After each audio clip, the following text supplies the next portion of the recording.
সামরিক ঘাঁটি ব্যবহারের বিনিময়ে ক্ষমতাচ্যুত প্রেসিডেন্ট বাশার আল আসাদকে ফেরত দিতে রাশিয়ার প্রতি আহ্বান জানিয়েছেন সিরিয়ার নতুন শাসক আহমেদ আল শারা। সিরিয়ার রাষ্ট্রীয় সংবাদ সংস্থা সানার তথ্যমতে দেশটির নতুন প্রশাসন রাশিয়ার প্রতি আহ্বান জানিয়েছে, দুই দেশের সম্পর্ক স্বাভাবিক করতে হলে রাশিয়াকে অতীতের ভুল স্বীকার করতে হবে। পাশাপাশি সিরিয়ার জনগণের ইচ্ছাকে সম্মান জানাতে হবে এবং তাদের স্বার্থ রক্ষা করতে হবে।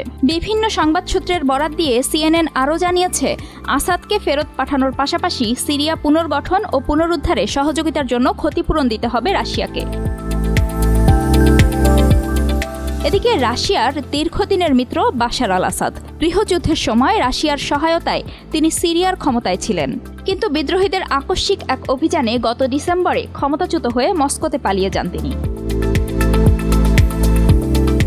এদিকে মিত্র আসাদের পতন ঘটলেও সিরিয়ার তার্তুস নৌঘাঁটি এবং খামেইমিম বিমান ঘাঁটি ধরে রাখতে চায় রাশিয়া।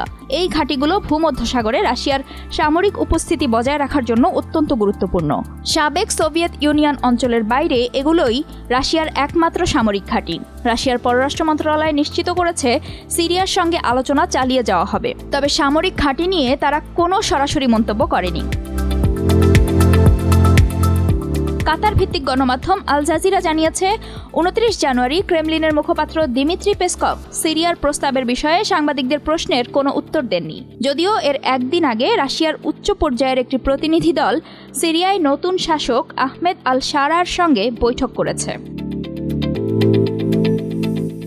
রয়টার্স তার এক সূত্রের বরাত দিয়ে প্রতিবেদনে জানিয়েছে, সিরিয়া ইস্যুতে রাশিয়া তাদের ভুল স্বীকার করতে নারাজ এবং দুই পক্ষ এখনও কোনো চূড়ান্ত চুক্তিতে পৌঁছায়নি, শুধুমাত্র আলোচনা চালিয়ে যাওয়ার বিষয়ে সম্মত হয়েছে। ক্রেমলিনের মুখপাত্র পেসকভও বলেছেন, সিরিয়ার সঙ্গে একটি স্থায়ী সংলাপ চালিয়ে যাওয়া জরুরি।